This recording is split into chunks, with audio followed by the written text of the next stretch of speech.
E hoje eu vou mostrar para vocês mais uma história. Eu vou mostrar para vocês um ícone de Salvador, o Forte São Marcelo.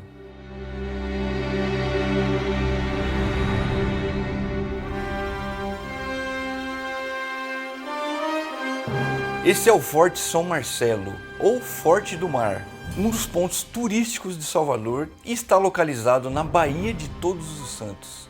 É o único forte do Brasil que possui uma planta circular. Sua construção foi iniciada em 1623, sobre uma coroa de areia, diferindo do antigo Forte da Laje, que estava muito mais próximo da terra firme. Esse forte tem uma história rica e marcada por fatos históricos, como a insurreição pernambucana e a Guerra da Independência do Brasil. E no vídeo de hoje você vai conhecer esse local que faz parte da história do Brasil.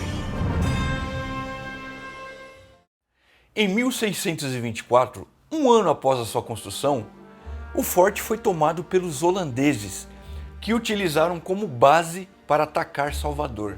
No entanto, 15 anos depois, esse mesmo forte foi crucial para manter os holandeses afastados numa segunda tentativa de invasão. Antes desse forte, havia ali um outro forte, não exatamente naquele mesmo local, era um forte que estava mais próximo da praia. E isso fez com que muitos historiadores, erroneamente, acreditassem que se tratava do mesmo forte, mas não, eram dois fortes diferentes. Documentos mostram que havia dois fortes do mar. O primeiro, construído no início do século XVII, era um reduto quadrilátero sobre uma rocha, conhecido como Lajem, e por causa disso ele ficou conhecido como Forte da Laje. O segundo, que é o atual São Marcelo que vemos hoje, foi construído sobre uma coroa de areia. Isso foi comprovado pelo professor, historiador e estudioso de fortalezas, Luiz Monteiro da Costa. Ele utilizou documentos antigos para comprovar que existiam dois fortes em localizações diferentes naquela mesma área. O antigo Forte da Laje ele foi construído no século XVII e ele ficava mais próximo da praia.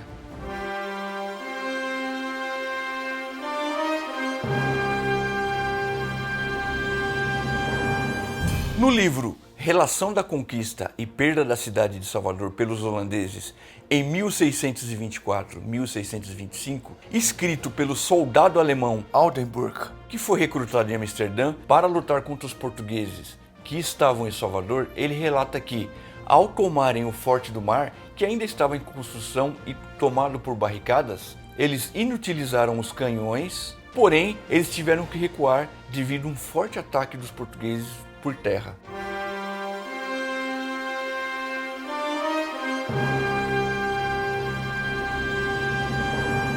O Forte São Marcelo serviu como defesa costeira, ponto estratégico militar e até prisão. Como prisão, lá passaram africanos da religião islâmica no maior levante de escravos já ocorrido na Bahia, que ficou conhecido como Revolta dos Malês. Também ficaram presos 80 integrantes da Revolução Federalista dos Guanais de 1832, que tinha como objetivo tornar a Bahia independente do Império. Esses últimos, eles se amotinaram um ano depois e a partir do forte, eles bombardearam Salvador durante 4 dias até serem dominados. As celas desse forte também abrigaram outros personagens importantes, como Francisco Sabino Álvares da Rocha Vieira Barroso, mais conhecido como Sabino Álvares, líder da Revolução Republicana, que por causa do seu nome ficou conhecida como Revolta da Sabinada. Mas o seu preso mais famoso talvez tenha sido Bento Gonçalves, um republicano que liderou a República Farroupilha ou Guerra dos Farrapos. E a história aí é muito interessante, porque ele foi pego numa emboscada e foi levado para uma prisão no Rio de Janeiro. Como esse forte ele era considerado a prisão mais segura da época aqui no Brasil, ele foi levado para esse forte. Só que durante seu trajeto ele foi aclamado presidente da República Rio-Grandense. Isso porque, durante a sua ausência, a Guerra dos Farrapos ainda continuava. Então foi uma cena muito curiosa, ele sendo preso e já era presidente.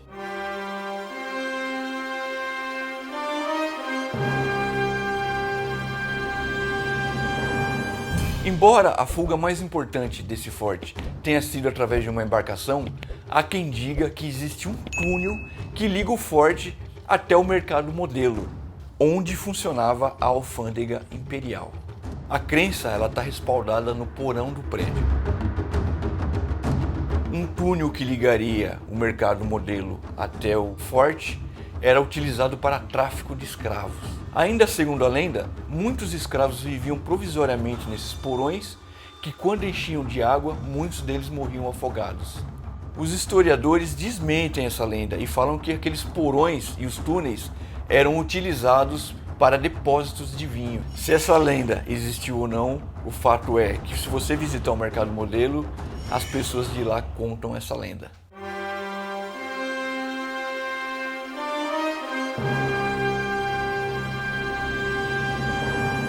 Um documento assinado por Francisco Barreto de Menezes, que foi governador-geral de 1657 a 1663, calma, não é o Lito do canal Aviões e Músicas, apesar de parecer bastante.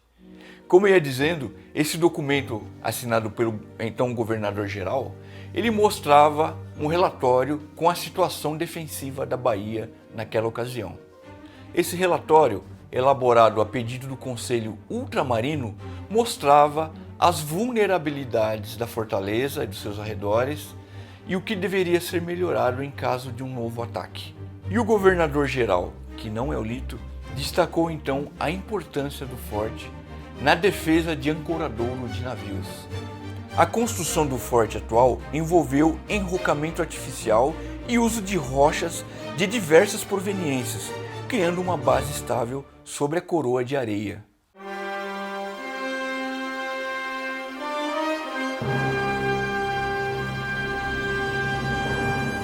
A iconografia, que é o estudo da interpretação das imagens antigas, mostra que o antigo Forte da Laje, que era o primeiro forte antes desse forte atual, ele era ligado à terra através do mole, que é essa parede de pedras que vocês estão vendo na imagem. Enquanto o Forte São Marcelo, atual, está afastado do mole a uma distância considerável da costa, impossível de ser confundido com o primeiro. Mais uma prova de que existiam dois fortes ali, naquele mesmo local, só que em posições um pouco diferentes.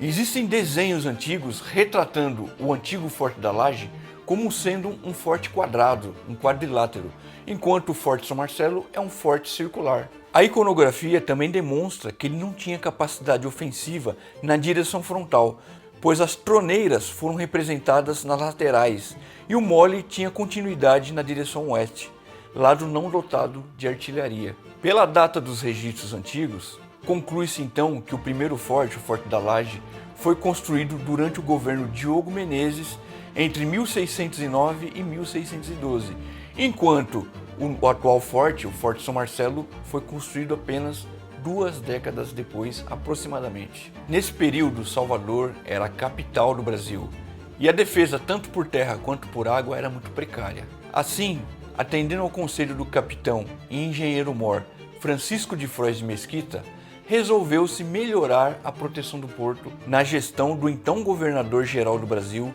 Diogo de Mendonça Furtado. A autorização veio por meio de Carta Régia de 3 de agosto de 1622, que em determinada passagem diz o seguinte: "E fazendo de novo sobre a laje que está de fronte da cidade o forte novo e mole para abrigo dos navios." Com base na iconografia portuguesa após a retomada de Salvador, como a conhecidíssima Planta de Restituição da Bahia, de 1626, vamos encontrar nos desenhos um forte em quadrilátero, mas com uma espécie de contraguarda na face frontal. Esse detalhe lhe dava uma conformação similar ao Forte dos Reis dos Magos, de Natal, também atribuído a Frois de Mesquita. A construção do Forte de São Marcelo foi um desafio enorme para a engenharia daquela época. Isso porque não seria fácil construir um forte sobre uma base de areia. As plantas desse forte são atribuídas ao engenheiro militar de origem francesa Pedro Garcin, e a fortaleza circular foi inspirada em protótipos europeus, como o Forte de São Lourenço do Bugio, em Lisboa.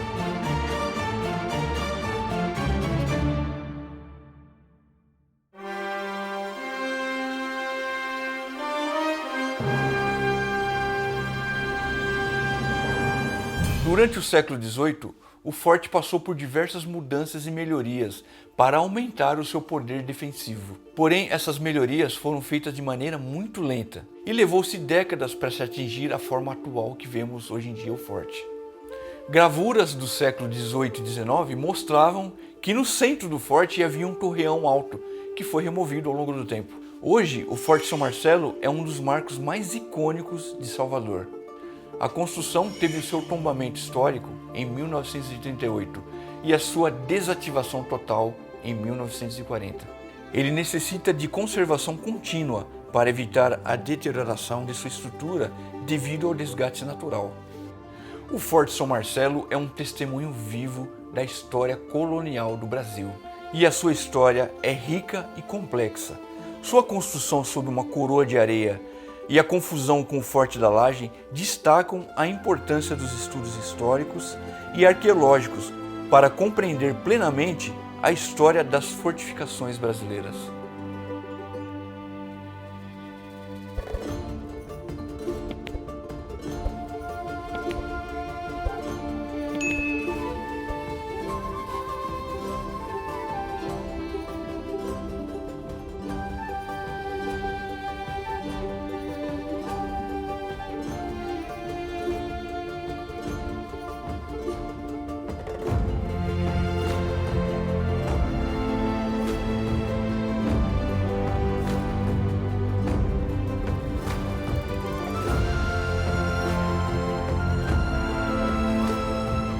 Se você gostou desse vídeo, se inscreve no nosso canal e ativa o sininho, porque em breve vai ter mais curiosidades sobre Salvador.